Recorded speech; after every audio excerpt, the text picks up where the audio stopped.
आज हम शुरू करने जा रहे हैं pair of linear equation two variable से पहले भी आपने किए हैं।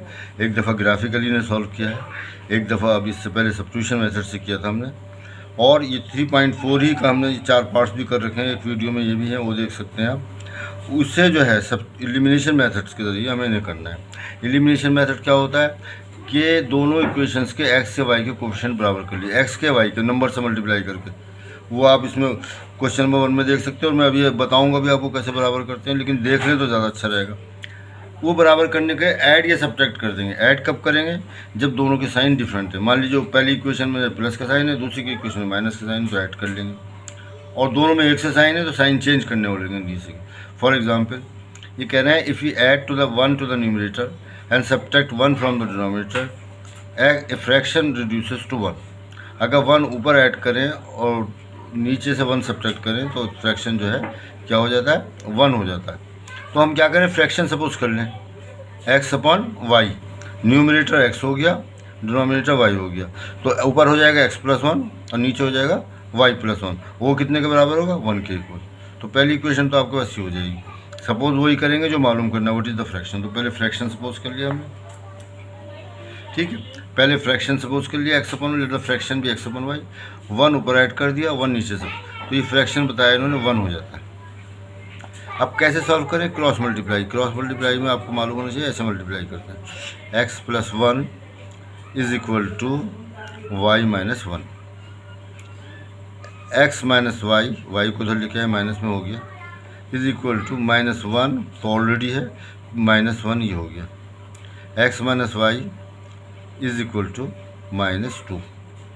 ये इक्वेशन हमारी 1 आ गई, ठीक है। अब उसके बाद ये कह रहे हैं कि 1 जो है, ये कहते हैं अगर इट बिकम्स 1, ये 1/2 कब होता है? अगर सिर्फ 1 जो है डिनोमिनेटर में ऐड करें, न्यूमरेटर को टच नहीं करना है, डिनोमिनेटर में जो है एक ऐड करें तो वो 1/2 हो जाएगा।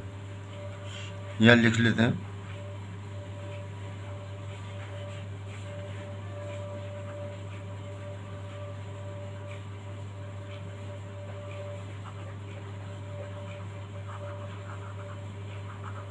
सेकंड कंडीशन के हिसाब से ये कह रहे हैं कि ऊपर तो कुछ नहीं करना है आपको, सिर्फ नीचे 1 ऐड करना है ना। If you only 1 to the denominator, तो नीचे हो गया y प्लस 1। तो ये जब नंबर हो जाता है 1/2 के इक्वल। ये क्वेश्चन है। तो इसे आप क्रॉस मल्टीप्लाई करेंगे तो 2x, इसको ऐसे मल्टीप्लाई करेंगे ना, इसको ऐसे, 2x is equal to y plus 1, ठीक है। इसे हम लिख लेते हैं 2x minus y is equal to 1, 2। तो पहले इक्वेशन बनाई। अब एलिमिनेशन मेथड मैं आपको एक बार फिर एक्सप्लेन कर रहा हूँ कि इनमें x के या y के कोफिशिएंट बराबर करेंगे, या ऑलरेडी y के कोफिशिएंट बराबर है, माइनस वाई माइनस वाई है। दूसरी चीज़ ये भी है कि इसका भी साइन माइनस है, इसका भी साइन माइनस है, तो हमें साइन चेंज करना पड़ेगा। अगर एक से साइन है तो साइन चेंज करने पड़ते हैं। तो आप लिख लीजिए एडिंग 1 and 2, या फ्रॉम 1 and 2 कुछ भी लिख सकते हैं। एडिंग 1 and 2 वी गेट, पहले लिख लीजिए क्या इक्वेशन आई थी, x minus y is equal to minus 2, 2x minus y is equal to 1। ओहो सॉरी, सब्ट्रैक्टिंग, साइन चेंज करने पड़ेंगे मुझे, साइन चेंज करने पड़ेंगे। क्यों? वरना वाई कैंसिल नहीं होगा। माइनस वाई कितना होगा? 2y होगा। मैं एक वेरिएबल को कैंसिल करना होता है इसमें, तो ये y से y कैंसिल हो गया, ये आएगा माइनस x। ये साइन चेंज किया, is equal to minus 3। Minus से माइनस कैंसिल हो गया, तो x इज इक्वल टू आपका 3 आ गया। x तो हमारे पास 3, x तो मेरे पास 3 आ गया। ये देखो ना, x इज इक्वल टू 3, वो मैंने ये लिख दिया। अब इस वैल्यू को किसी में रख दो, 1 में 2 में कोई मसला है नहीं, मैं 1 में रख देता हूँ। Put x equal to 3 in 1, तो x की जगह 3 रखा, 3 minus y is equal to -2, minus y is equal to -2 तो ऑलरेडी ऐसे रहेगा, ये जो आने के बाद इधर -3 हो जाएगा। तो y is equal to -5, y is equal to 5। तो वाई इस तरह से हमारा 5 आ गया। तो इस फ्रैक्शन क्या हुआ, फ्रैक्शन इज इक्वल टू, क्योंकि फ्रैक्शन ही बताना है तो उसे अलग से लिख देते हैं। Fraction is equal to x कितना आया था देख लीजिए, एक्स अपन वाई है ना फ्रैक्शन हमारा, तो ऊपर एक्स की वैल्यू आएगी, नीचे वाई की वैल्यू। तो एक्स की वैल्यू आई थी आपको 3, एक्स ये 3 आ जाएगा, वाई की वैल्यू आई है फ्रैक्शन 3/5 हो गया। अगर आप चाहें तो इनकी कंडीशन देख सकते हैं, एक इधर ऐड करें हमने 4 हो गया, एक इधर से माइनस किया कितना हुआ 4 हो गया, तो 4/4 कितना होता है 1 होता है। अब कह रहे हैं सिर्फ नीचे एक ऐड करें तो ये 3 5 और 1 6 हो जाएगा, 3/6 हो गया, 3 × 3 और 3 × 6 1/2 आ गया। तो ये कंडीशन थी, तो हमारा आंसर भी ठीक है ना। अब आ जाएं सेकंड पार्ट पर। सेकंड पार्ट में ये क्या कह रहे हैं, सेकंड पार्ट में ये कहते हैं 5 years ago, 5 साल पहले की बात कर रहे हैं, इस वक्त की बात नहीं हो रही। Noori was thrice as old as Sonu, यानी उस जो है नूरी की उम्र सोनू की उम्र से 3 times थी। यानी सोनू की उम्र को 3 से मल्टीप्लाई करेंगे तब वो नीनू की उम्र आ जाएगी। मतलब सोनू की उम्र मान लो 10 थी, तो नूरी की कितनी है 30, तो सोनू की एज को हमें 3 से मल्टीप्लाई करना पड़ेगा। 10 years later, 10 साल के बाद, 10 साल के बाद 10 साल बड़े हो जाएंगे ना। अब 30 साल के तो 40 साल का हो जाएगा, 20 का 30 हो जाएगा, तो 10 ऐड करना पड़ेगा। Noori will be twice as old as Sonu, तो उस वक्त जो है नूरी की उम्र जो है दुगनी होगी सोनू से। How old Noori and Sonu, तो हमें क्या बताना है कि इनकी उम्रें कितनी है, तो यही हमें सपोज करना पड़ेगा। जो मालूम करना है वही सपोज करना है। Let the Noori's as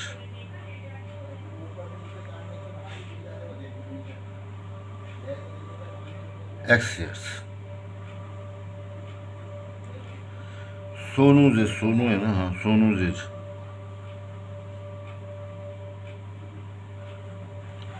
Y years, ये Y years सपोज कर ली, वो X years सपोज कर ली। अब पहले इन्होंने 5 साल पहले की बात की है ना, 5 years ago, 5 साल पहले की, तो उम्र निकाल लेंगे 5 साल पहले कितनी होगी। 5 years ago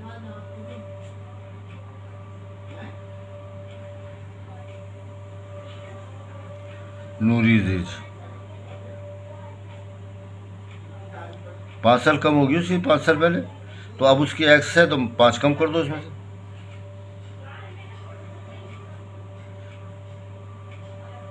सोनू की एज भी 5 साल कम होगी, वो y-5 हो जाएगी।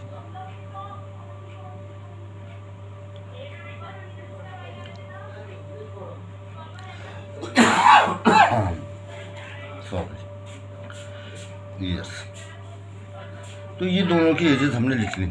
लेकिन इस वक्त जो है, चलिए मैं लिख देता हूँ, अकॉर्डिंग टू क्वेश्चन उन्होंने ये कहा कि नूरी की एज इस वक्त यानी X-5 वाली नूरूज एज, नूरी है नूरूज है क्या होता है, नूरी है सॉरी, नूरीज एज ये 3 times है सोनूज एज से, यानी 3 से मल्टीप्लाई करना पड़ेगा आपको एज। तो ये x- इसका मतलब हुआ X-5 जो है 3 × सोनू की एज X-5 y-5, ठीक है। अब इस ब्रैकेट को खोल लीजिए, थोड़ा अच्छा रहेगा। X-5 इज इक्वल टू 3 से y को मल्टीप्लाई किया 3y आया, -3 × 5 = 15, ये आ गया। अब XY दोनों एक तरफ लिया तो ये हो जाएगा X - 3y है ना, माइनस का 3y होगा, -15 + 5 X - ये आ गया हमारे पास X - 3y is equal to -15 + 5। देख लीजिए ये -15 है, 5 इधर आया तो प्लस हो गया, 3y इधर आया तो माइनस हो गया, ठीक है। X - 3y is equal to -10, ये हमारे पास इक्वेशन 1 आ गई। अब बात कर रहे हैं वो कब की बात कर रहे हैं, ट्वाइस कहाँ गया, 10 ईयर्स लेटर, 10 साल के बाद की बात है। तो 10 ईयर्स लेटर उनकी देख रहे उम्र कितनी आती, 10 ईयर्स लेटर, 10-10 साल दोनों बड़े हो जाएंगे। तो सबसे पहले कौन है, नूरीज एज,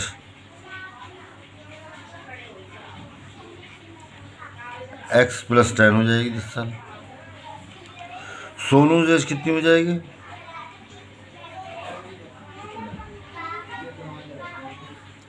y + 10 हो जाएगी, वो भी 10 साल बड़ा हो जाएगा, दोनों बड़े हो जाएंगे। ठीक है। अब इस वक्त क्या सिचुएशन है, ये नूरी जो है वो इससे दुगनी है, दो डबल है इसकी उम्र, इससे डबल है। इसकी अगर 30 साल है तो इसकी 60 साल है, इसकी 20 साल है तो इसकी 40 साल है। यानी इसको मैं 2 से मल्टीप्लाई कर दूंगा तो इसके बराबर आ जाएगा, x + 10 = 2y + 10। ये हो जाएगा ना कि इससे डबल है। तो खोल लेते हैं ब्रैकेट को, इससे पहले खोला था, x + 10 = 2y + 20, x + 10 = 2y, तो दोबारा मैं उतार रहा हूँ, x - 2y, xy एक तरफ दूसरी, = 20 - 10, x - 2y = 10। ये हमारे पास इक्वेशन 2 आ गई। एलिमिनेशन मेथड से इन्हें फिर ऊपर नीचे रखेंगे, तो फ्रॉम 1 and 2, चलो एट सेट मत लिखा कीजिए, बस इतना लिख दीजिए फ्रॉम 1 and 2। हालांकि आपके तो MCQ हो गया, उसमें कुछ नहीं लिखना पड़ेगा। x - 3y, ये वाली इक्वेशन, = -10, ये x - 2y = 10। कुछ नहीं करना है यहाँ पर, ऑलरेडी जो है मतलब बराबर है, ये x है, तो ये प्लस करने पे तो कैंसिल होंगे नहीं, क्योंकि 2x हो जाएंगे, माइनस करने पे कैंसिल होंगे। जब माइनस करते हैं तो साइन चेंज किया जाता है, ये प्लस का था माइनस हो गया, माइनस का है प्लस हो गया, और ये प्लस का है माइनस हो गया। अब ये साइन बेकार होगा, ये दोनों साइन देखेंगे, तो ये एक प्लस का और एक माइनस का, ये माइनस का है, ये प्लस का, तो ये -y आ गया, ये -20 आ गया। तो y = कितना आ रहा है हमारे पास, 20 आ रहा है। तो ये शायद हमने सोनू की सपोज की थी, सोनू तो 20 साल के। इस वैल्यू को हम फर्स्ट में पुट कर देते हैं, पुट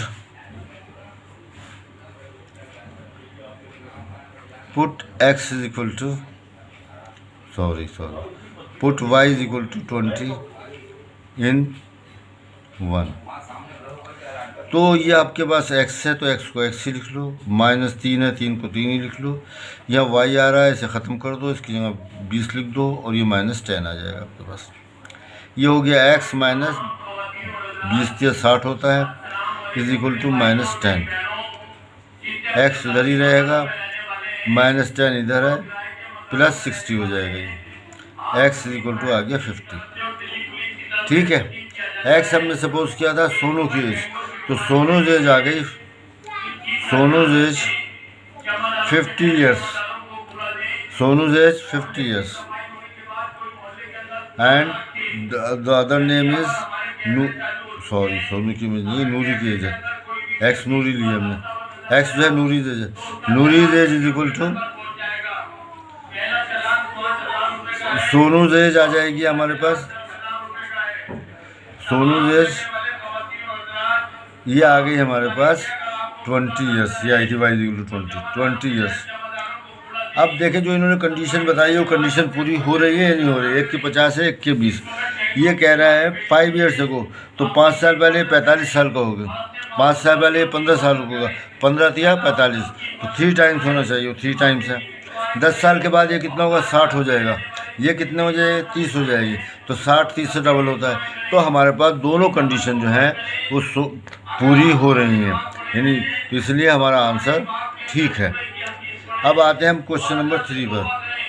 ये क्वेश्चन नंबर 3 जो है ये डिजिट्स का क्वेश्चन है।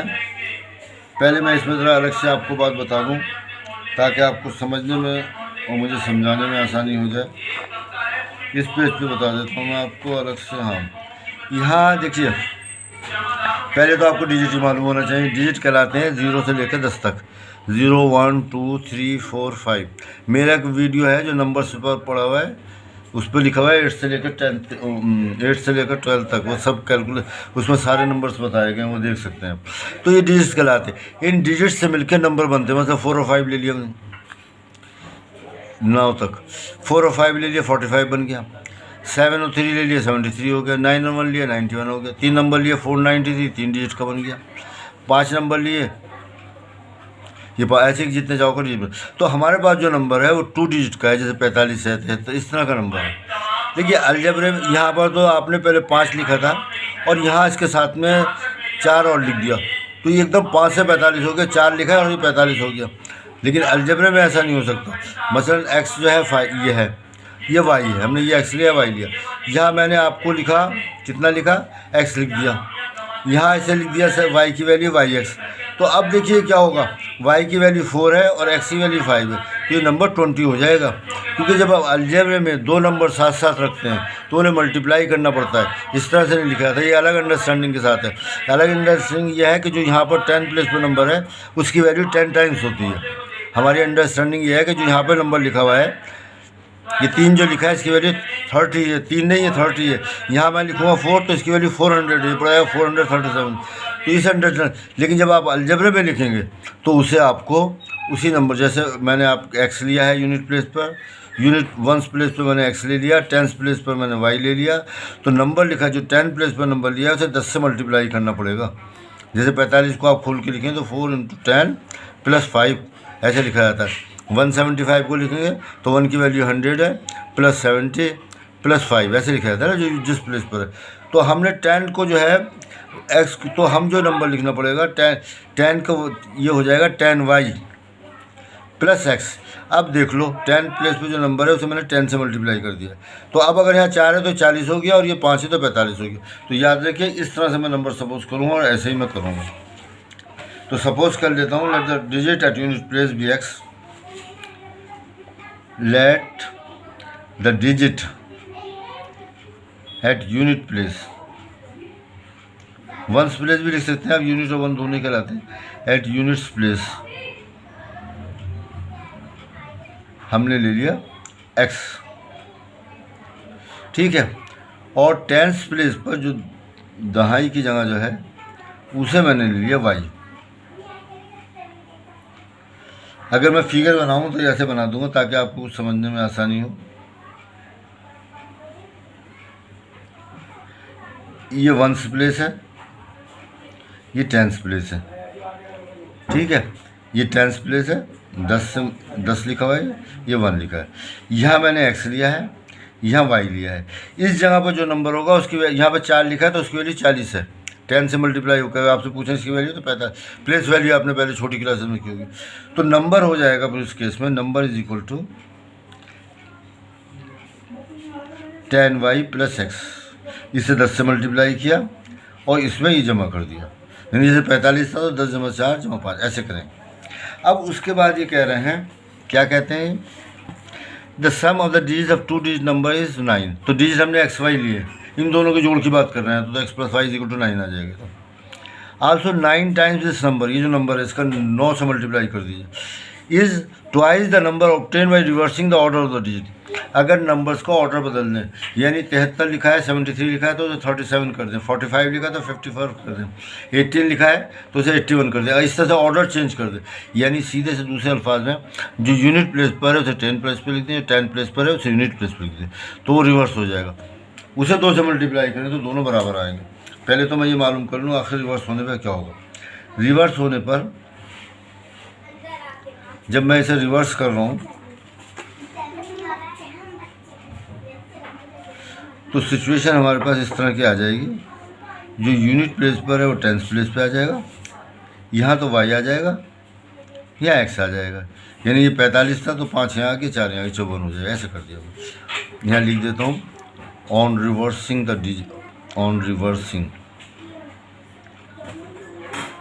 The order of the digits.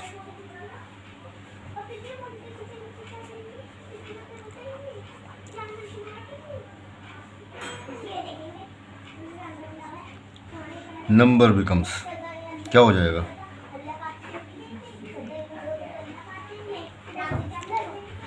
इसे आपको 10 से मल्टीप्लाई करना पड़ेगा, जैसे ऊपर बताया 10x प्लस वाई। तो अब हमारे पास डिजिट भी आ गए हैं, नंबर भी आ गया है, रिवर्स करने पे जो आएगा वो भी नंबर आ जाएगा। तो जब कंडीशंस हैं वो हम अप्लाई करते हैं। पहली कंडीशन तो ये है कि दोनों डिजिट्स का यानी x और y का सम जो है 9 है। फर्स्ट कंडीशन हमारे पास है,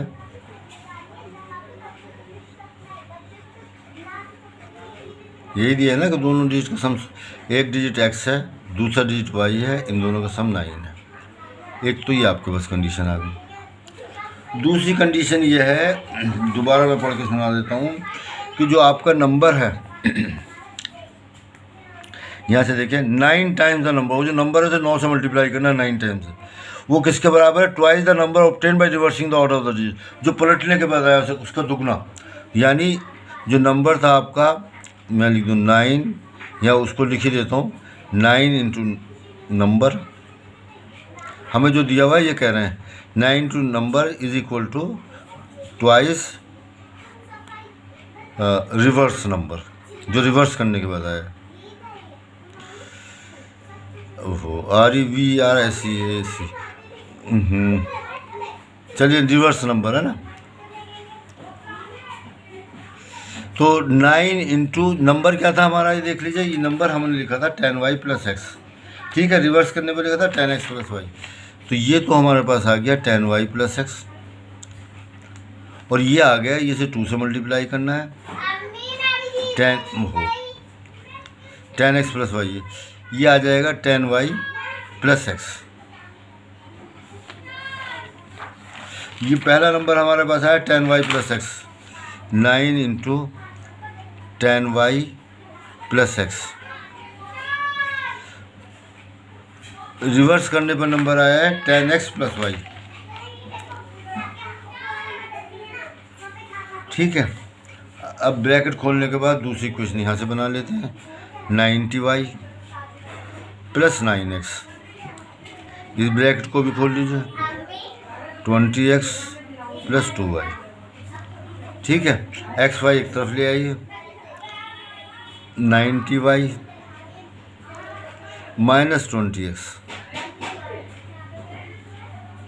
ये आ गया 90y माइनस, अच्छा इसको भी लिया हो तो ये 9x आ जाता है, 9x माइनस 2y। इस लाइन इसको ज़रा ऑर्डर में लिख लीजिएगा, पहले 90y फिर 2y, है ना, एक से नंबर मैं लिख ही देता हूँ, 90y minus 2y is equal to minus 20x plus 9x। Arrange कर लिया है ना, और कुछ नहीं किया, यहाँ से भी कर सकते थे वो, बस ये आ जाएगा आपके पास 88y, ये आ जाएगा आपके पास, 20 में से 9 घटाते हैं तो 11 आएगा ना।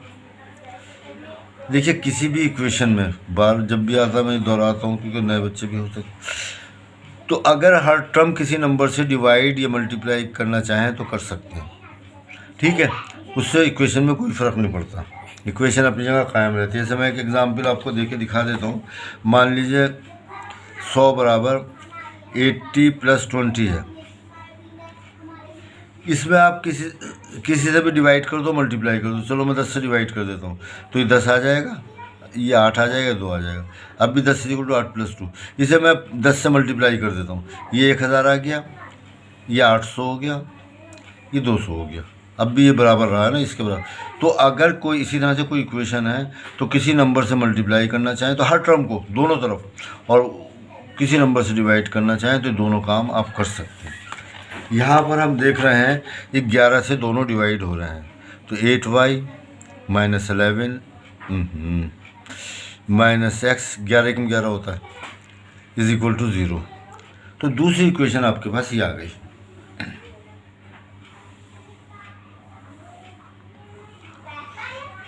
अब एलिमिनेशन मेथड से इन्हें ऊपर नीचे रखना पड़ेगा और देखेंगे इन्हें ऐड करें सब्ट्रैक्ट करें।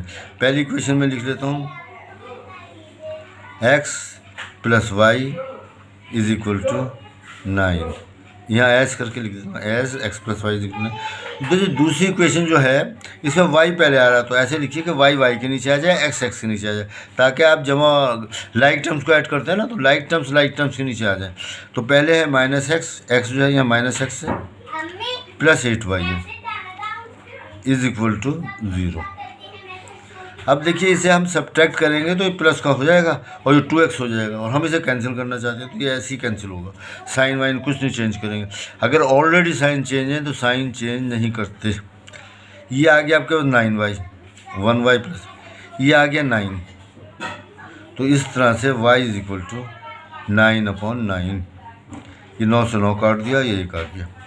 अब जब y आ गया तो x निकाल लो। कहाँ से निकाले? मेरे ख्याल से दूसरी ज़्यादा आसान है, यहाँ पे छोटे छोटे नंबर है, ये भी आसानी है, इसी से निकाल लेते हैं। फ्रॉम 1, इक्वेशन तो छोटी छोटी इन्होंने बनवाई है भी आपसे। फ्रॉम 1, x की जगह हमने 1 रखा, नहीं y की जगह 1 रखा, तो x plus 1 is equal to 9, x is equal to 9 minus 1 is equal to 8। तो 8 आ गया। अब नंबर आपको बताना है, नंबर क्या था? नंबर था हमारे पास 10y प्लस एक्स, ये है नंबर, ये नंबर है, ये नहीं है, ये तो रिवर्स करने पर आया है, ठीक है। एक्चुअल नंबर जो है वो ये है 10y प्लस एक्स। नंबर है हमारे पास 10y प्लस एक्स, सही है।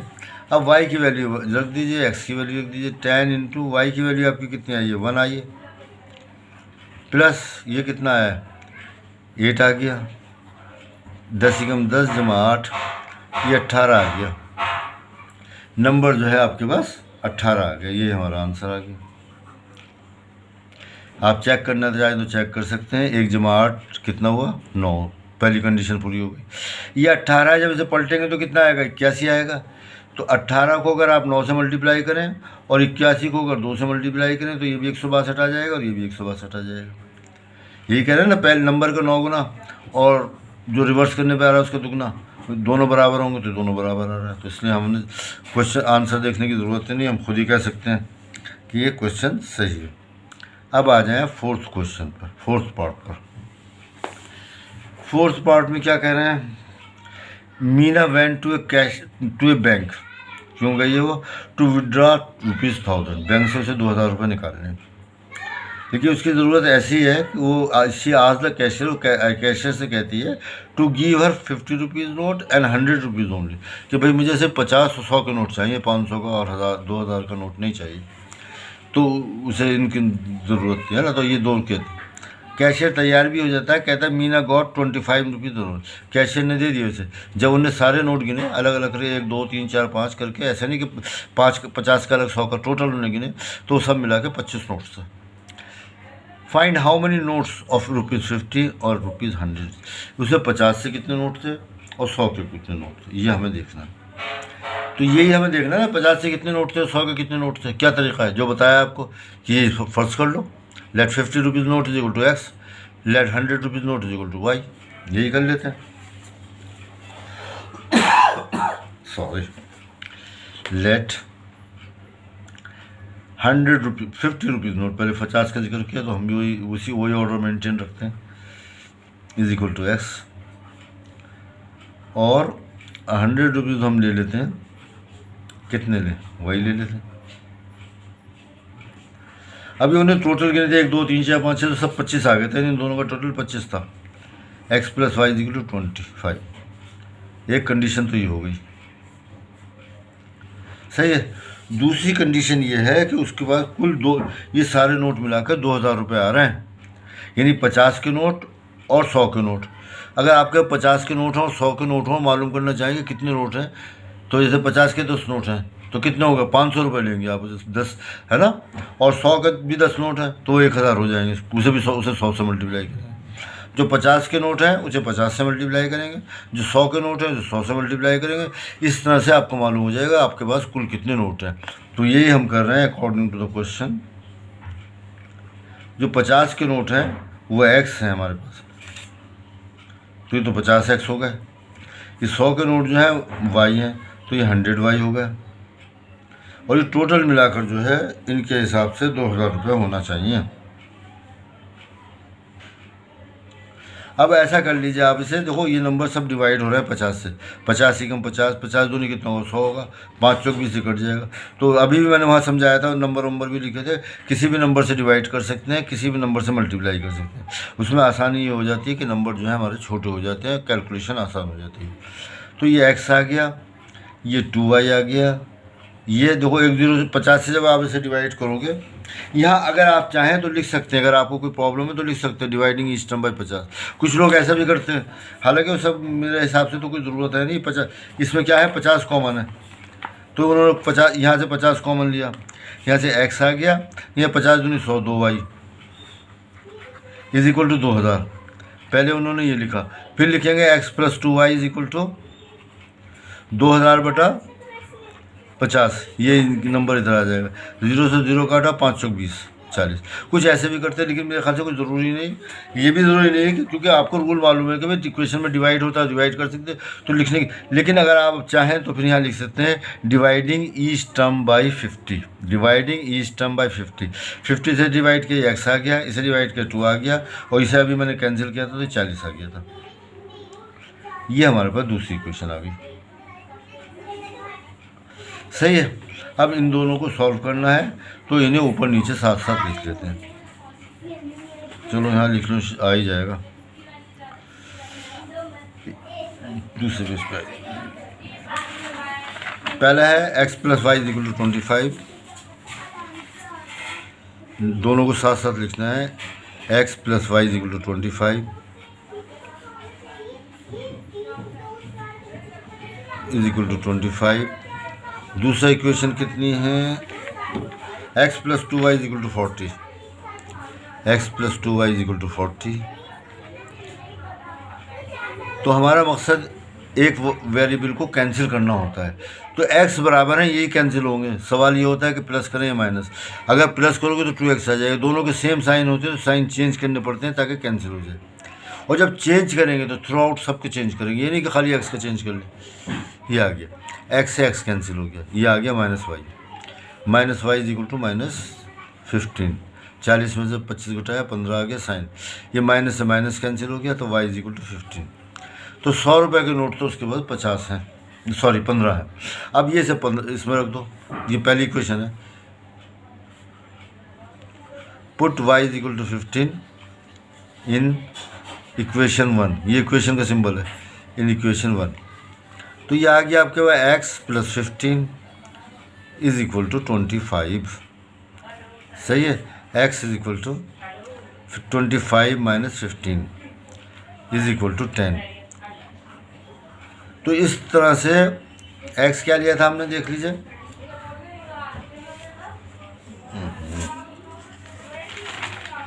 x लिया था कहाँ से शुरू, 50 रुपये के नोट, 50 रुपये के नोट तो 10 है, और 100 रुपये के नोट y थे वो 15 है। तो 50 रुपीज़ नोट कितने हैं, 10, यानी 500 रुपये हो गए। 100 रुपीज़ के नोट्स वो कितने हैं, 15 हैं, यानी 1500 हो गए। 1500 ये हो गए, 500 ये हो गए, 2000 हो गए, यही कह रहे हैं दोनों मिला के। और दोनों को मिला के सम भी 25 हो रहा है, कह रहे हैं 25 नोट थे, 25 ही नोट हैं। चलो सॉरी। नेक्स्ट क्वेश्चन है, a lending library has a fixed charge for the first 3 days and additional charge for each day thereafter।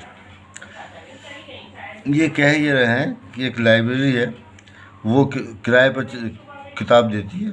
अगर आप 3 दिन तक रख रहे हैं तो उसके चार्ज फिक्स हैं, कभी 10 रुपये 15, 3 दिन तक रख लीजिए। आप 1 दिन रखें, 2 दिन रखें, 3 दिन रखें, आपको 10 रुपये 15 रुपये 20 रुपये देने पड़े, फिक्स था उसके, है ना। And additional charge for each day thereafter. लेकिन 3 दिन के बाद अगर जो रख रहे हैं, वो जो आगे के दिन है उनका जो अलग खर्चा होगा पर डे के हिसाब से। मसलन आपने 4 दिन के लिए रखा, तो 3 दिन के तो आपने जो फिक्स चार्ज है 10 रुपये 15 रुपये वो दे दिए, और उसके बाद 1 दिन का वो अलग से खर्चा देना पड़ेगा जो भी वो ले रहे हैं। 5 दिन के लिए, 3 दिन के लिए तो फिक्स है, मान लो 10 रुपये, तो 10 तो वो देने ही पड़ेंगे। और जो 2 दिन रह गए वो आप जो है जो y रुपये ले रहे हैं तो 2y हो जाएगा। 10 दिन के लिए हैं तो 3 दिन को तो 1 हो गया, अब कितने दिन बचे, 7 के वो खर्च लेगा। यह है हमें मालूम। अच्छा, सरिता जो है paid 27 rupees for a book kept for 7 days. Sarita ने कितने दिन रखा? 7 दिन अपने पास किताब रखी है, तो उसे 27 रुपये देने पड़े। ठीक है, तो वो तो 3 दिन के तो फिक्स देने पड़ेंगे, 4 दिन के उसे और देने पड़ेंगे, जब भी 7 होगा।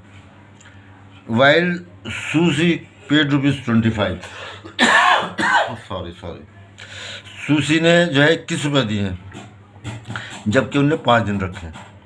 Find the fix charge and the charge for each day extra day.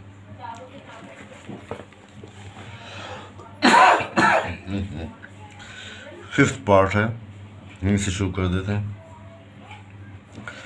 ठीक है, एक तो फिक्स चार्ज है और एक पर डे का चार्ज है। 3 दिन के बाद का चार्ज होगा, चौथे दिन 10 दिन रख रहे तो 3 दिन तो उसका जो फिक्स चार्ज है उसमें आ जाएंगे, 7 दिन का देना पड़ेगा। ठीक है, तो अब हम लेट द फिक्स चार्ज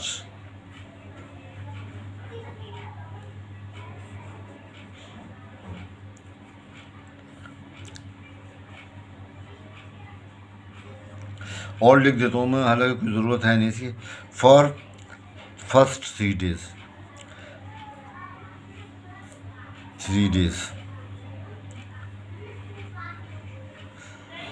आप सिर्फ फिक्स चार्ज भी लिख सकते हैं, वो इज इक्वल टू ₹X। सही है। अब जो है पर डे जो उसके बाद का जो है, ठीक है ना, an additional charge for each day thereafter. Charge per day after 3 days, 3 दिन के बाद जो मतलब चार्ज करेगा।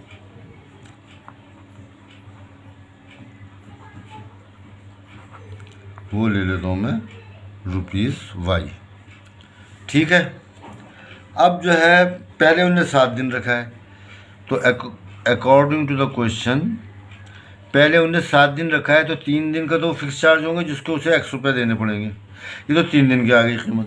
अब 7 दिन रखा है तो 4 दिन के और बचे, और वो ₹Y के, तो 4 दिन के 4Y हो जाएंगे। और इस तरह से उसने दिए हैं कितने रुपए? वो दिए हैं उन्हें 27 रुपये। 27 रुपये, एक क्वेश्चन ही आ गई।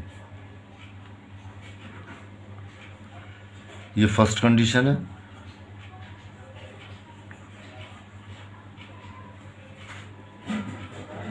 ये फर्स्ट कंडीशन है। सेकंड कंडीशन है, वो 5 दिन रखे हैं उसने, तो पहले तो 3 दिन के उसे ये देने ही पड़ेंगे। तो अब कितने दिन बचे? ये कह रहा है पेट, अच्छा ये आ गया। तो सूसी ने 21 दिन रखी है, वो 21 रुपये दिए हैं, जब उनने 5 दिन रखी, तो 2 दिन के पैसे उसे और देने पड़ेंगे। 3 दिन के तो X में आ गए, तब उसे देने पड़ते हैं 21 रुपये। ये हमारा क्वेश्चन है, तो इन्हें हम ऊपर नीचे रख लेते हैं।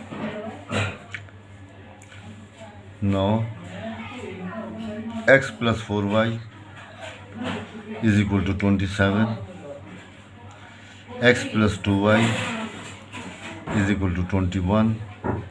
साइन हमें चेंज कर देना चाहिए, इसका ये कैंसिल होगा। साइन यूँ चेंज करें कि दोनों एक से साइन है। 2Y is equal to 6, Y is equal to 6/2 यानी 3। यानी पर डे चार्ज तो 3 रुपये ले रहे। अब शुरू में फिक्स चार्ज कितने हैं वो किसी को इसमें रख लेते हैं 2 में, हालांकि तो एक से ही नंबर है।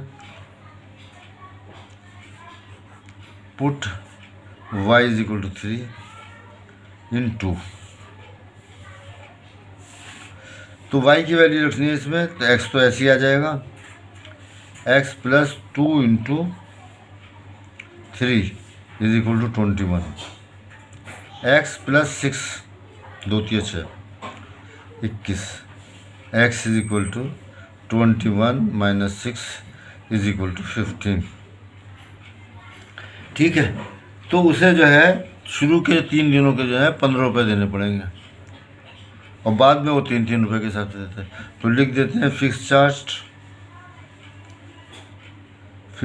Charge for 3 days. 3 दिन का है ना fix charge, 3 days is equal to ₹15।